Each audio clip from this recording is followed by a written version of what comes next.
Technologies में आपका स्वागत है। आइए दोस्तों, मसालेदार तड़केदार गर्मा गर्म टेक न्यूज़ में आपका स्वागत है। मज़ा आने वाला है आज की टेक न्यूज़ में, बहुत कुछ आपको बताएंगे। वैसे मुंबई में बहुत गर्मी हो गई है, पता नहीं क्यों यार। 38 39 तक मैं सुना था चला गया है, ये कुछ ज़्यादा ही हो गया है। अभी तो गर्मी का महीना ठीक से शुरू भी नहीं हुआ है, सोचो क्या हो रहा है। मई के महीने में तो क्या होगा वो तो आपको पता है। और इंडिया में तो हमें पता है, all different parts of India में तो बहुत ज़्यादा गर्मी भी होती है। पता नहीं इस बार क्या होने वाला है। एनीवेज दोस्तों, अभी कंटेंट पे कंटेंट तैयार हो रहे हैं भाई। इतने फ़ोन्स आए हैं, यहाँ पर भी एक फ़ोन लेटेस्ट पड़ा हुआ है एकदम एक्सक्लूसिव, जो यहाँ पर आपको दिखाने वाले 2 फ़ोन से आप गैस कर सकते हैं। सबके कंटेंट तैयार हो रहे हैं, रिव्यूज़, कंपैरिजन्स, ये वो, बड़ा मज़ा आने वाला है। बस आप लोग प्यारा सपोर्ट बना रखिए, सब्सक्राइब नहीं किया तो कर लीजिए, बहुत बातें कर लिया। और हाँ, हमारे शॉर्ट्स डाल रहे हैं हम, डेली एक वीडियो डालते हैं आप लोगों के लिए, देखिए उस पर खूब सारा प्यार दीजिए। फटाफट से आज की टेक न्यूज़ शुरू करते हैं। पहली जो खबर आ रही है दोस्तों, वो बहुत ही सैड है। जनरली आप जो भी अभी रिचार्जेस करते हैं, आपको 18% जीएसटी तो वैसे भी देना पड़ता है, ठीक है, उस पर तो कोई इशू नहीं है।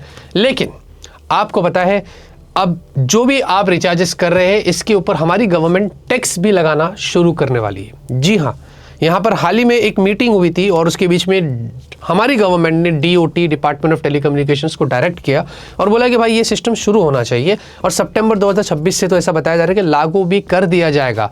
तो सोचो दोस्तों, आपको अब जो आप रिचार्ज करते हैं उसके ऊपर टैक्स भी देना पड़ेगा। मम्मी जी का फ़ोन आया, बहुत ज़रूरी, उठाना पड़ेगा। हेलो। अब फॉर एग्जांपल 2025 में 229 बिलियन हमने जीबी का इस्तेमाल किया था, और अगर एग्जांपल के तौर पर ₹1 पर जीबी पर भी लगा देते हैं टैक्स के तौर पर, तो आपको पता है गवर्नमेंट कितना रेवेन्यू ले जाएगी एक साल में? 22,900 करोड़। ये तो मैं सिर्फ 2025 का एस्टिमेट बता रहा हूँ, 2026 में तो और भी ज़्यादा होगा। सोचो, इससे उनको रेवेन्यू मिलेगा। भाई क्या कर रहे हैं, क्या हो रहा है हमारे साथ में? हर जगह से लोग लूटने को ही तैयार हो रहे हैं, ये वो प्राइस हाइक वगैरह। अभी तो वो कबूतर ढूंढना पड़ेगा, मेरे को लगता है वो चिट्ठी लिख के भेजना पड़ेगा। ऐसे ही होने वाला लगता है, लास्ट में भी ऐसे ही मैसेजेस भेजने वाला भी।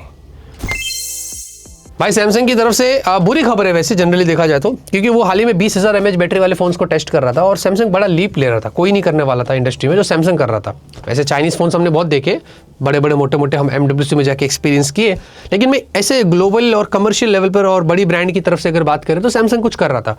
अनफॉर्चुनेटली ऐसा बोला जा रहा है कि 20,000 mAh बैटरी वाले फोन्स में जो टेस्टिंग कर रहा था सैमसंग, वो इतने प्रॉपर रिजल्ट्स नहीं दे रहे थे और कुछ उनको इश्यूज़ हो रहे थे वगैरह की चीज़ें हुई, तो अब वो बंद कर रहा है और शायद वो 12,000 18,000 ऐसे कुछ mAh बैटरी वाले फ़ोन्स पर काम करेगा और फ्यूचर में हमें ऐसे कुछ फ़ोन्स सैमसंग की तरफ से देखने को मिल सकते हैं। भाई होना भी चाहिए यार, सैमसंग 5,000 के ऊपर जाता भी नहीं है। और खैर उनके अपने खुद के स्टैंडर्ड्स होते हैं, वो अलग अलग कंट्रीज़ में बहुत सारे फ़ोन्स लॉन्च कर लेती है, तो सब कंट्री के अपने अपने रूल होते हैं, तो उस हिसाब से वो सैमसंग एक पॉलिसी फॉलो करता है। बट खैर ये अगर कर लेता है सैमसंग और ऐसे कुछ फ़ोन्स लेके आ जाता है और बजट में ही लेके आ जाए, मज़ा आ जाए। भाई LPDDR6 आ रहा है और ये इतना ज़बरदस्त होने वाला है कि LPDDR5X उसके सामने फीका पड़ने वाला है। ये फिलहाल के लिए दोस्तों हाइनिक्स, इन्होंने यहाँ पर 16 GB LPDDR6 रैम डेवलप किया है, जो कि यहाँ पर बताया जा रहा है 6th जनरेशन होगा, 10nm प्रोसेस होगा और इसमें ये 33% ज़्यादा फास्ट होगा करंट LPDDR5X के साथ अगर कंपेयर करें तो। और 14 Gbps की आपको डेटा ट्रांसफर स्पीड है। इतना ही नहीं, आपको 20% बेटर एफिशिएंसी भी यहाँ पर मिलेगी और ये इस साल की एंड से हमें कुछ फ़ोन्स में देखने को मिल सकता है या 2027 में, ऐसा बताया जा रहा है। सोचो दोस्तों, LPDDR6 UFS 5 ये बहुत ज़्यादा पावरफुल और क्रेजी है, और स्नैपड्रैगन 8 Elite Gen 6 सीरीज़ जो चिपसेट आ रही है, वो सब अगर कॉम्बिनेशन डाल देते बस फिर तो भी कंसोल के गेम्स खेलना बाकी रह गया है भाई। एक ऐसी खबर आ रही है यहाँ पर जिसके बारे में अभी कोई ऑथेंटिसिटी नहीं है, लेकिन ऐसा बताया जा रहा है कि भाई इंडिया के अंदर पोको F8 जो है वो हमें देखने को नहीं मिलेगा। ऐसी बातें हो रही है क्योंकि अभी जो पोको वाले फ़ोन्स लॉन्च कर रहे हैं ना इंडिया के अंदर, X8 Pro और Pro Max, जो कि ऑफिशियल डेट भी आ गई है, 17 मार्च को हो रहा है, तो वो जो Pro Max होगा ना, वो पोको F8 को रिप्लेस कर रहा है, ऐसा यहाँ पर बताया जा रहा है। इस वजह से शायद वो पोको F8 नहीं लेके आएगी। तो आई एम नॉट श्योर ये कैसे डिसाइड कर रहे हैं पोको वाले, और ये सही है नहीं, इसके बारे में भी एग्जैक्टली पता नहीं। लेकिन आपको क्या लगता है कि ऐसा होगा तो ठीक है, चलेगा, पोको X8 Pro Max से काम निकाल लेंगे या पोको F8 भी आना चाहिए? कमेंट में ज़रूर बताना। भाई एप्पल की तरफ से काफ़ी बड़ी खबर आ रही है। एप्पल वाले आपको पता है कितने सारे आईफोन्स इंडिया के अंदर बना रहे हैं? 55 मिलियन आईफोन्स उन्होंने इंडिया के अंदर 2000। तू ही आ जा भाई, टेक न्यूज़ दे दे। कहाँ है तू? इधर उधर 3D होता है कभी कभी, तो ऐसी ड्रिलिंग करते हैं ना मेरे को, तो ये गुफा देखने का जाके, ये कितना बड़ा गुफा बनाया मेरे को आज वो जाके देखना पड़ेगा। खैर 55 मिलियंस आईफोन्स जो है वो उन्होंने 2025 में बनाए हैं इंडिया के अंदर।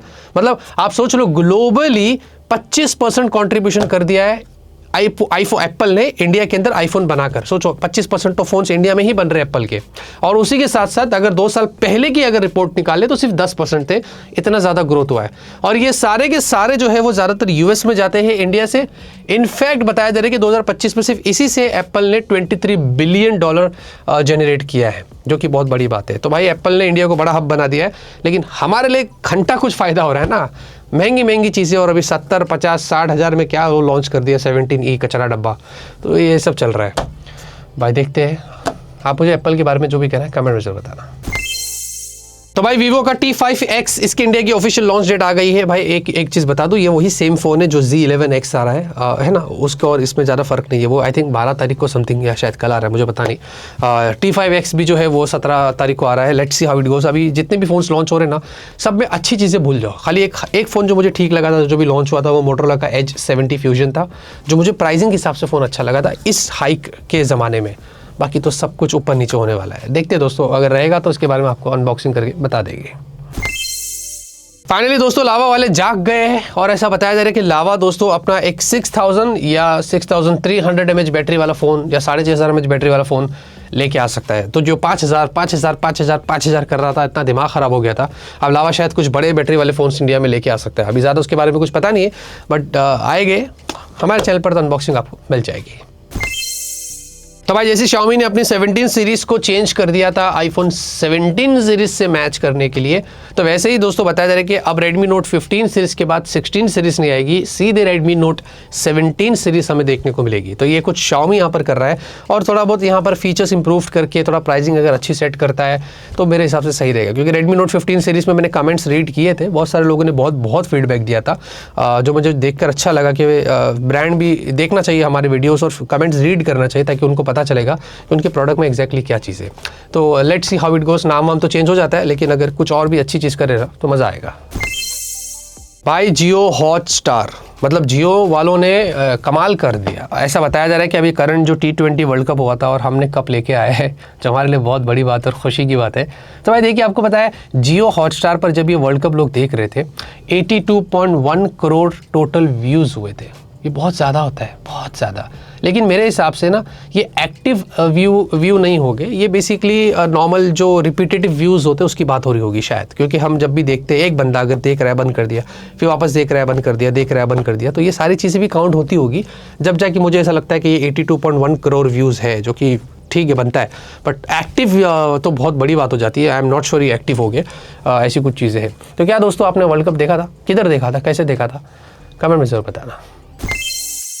iQOO Z11, जी हाँ दोस्तों, चाइना के अंदर इसके बारे में कुछ चीज़ें टीज कर दी गई है, और ये शायद स्मार्टफोन हमें देखने को मिल सकता है बड़ी ही जल्दी, शायद मार्च में या इधर अप्रैल में आ सकता है, जिसमें 9020 mAh की आपको बैटरी देखने को मिलेगी और 165 हर्ट्ज़ की आपको डिस्प्ले भी यहाँ पर देखने को मिलेगी। तो ये थोड़ी बहुत चीज़ें यहाँ पर कन्फर्म्ड हुई है iQOO Z11 की तरफ से। बाकी तो उसके बारे में एग्जैक्टली कुछ पता नहीं है, देखते हैं दोस्तों। अभी iQOO 15R भी था, कम प्राइस पे आ सकता था, पता नहीं प्राइस क्यों उन्होंने ज़्यादा रखा। OnePlus 15R से कम्पीट करने के लिए एकदम सेम प्राइस पर भी iQOO लॉन्च कर रहा है। पहले एक टाइम पर iQOO के फ़ोन्स की प्राइसिंग बहुत अच्छी होती थी, ये तो प्राइस हाइक की वजह से सब गड़बड़ी हुआ जा रहा है। लेट्स सी, देखते हैं iQOO Z11 यहाँ पर क्या लेके आता है। तो भाई एप्पल का फोल्डेबल फ़ोन आने वाला है, आपको तो पता ही है। उनके फर्स्ट एवर CAD यहाँ पर निकल कर आ गए हैं। ये जो CAD रेंडर्स होते हैं, ये फर्स्ट स्टेप होता है जब भी हम लोग कोई फ्रेश रेंडर आगे देखने जाते हैं, उससे पहले की बात कर रहा हूँ। और ये देखेंगे दोस्तों, इस तरीके से एप्पल का फोल्ड होने वाला है। जो लीक्स और रूमर्स आ रही थी ना, उससे काफ़ी ज़्यादा मैच कर रहा है। और यही एप्पल के इस वाले फोल्ड में क्रीजलेस डिस्प्ले होगी, ऐसा बताया जा रहा है। क्योंकि Find N6 जो ओप्पो का फ़ोन आ रहा है ना, अभी आई थिंक 17 को शायद आ रहा है, वो जो फोल्डेबल फ़ोन है वो पहला फोल्ड होगा जिसमें क्रीज नहीं होने वाली है, क्रीज लेस होने वाला है।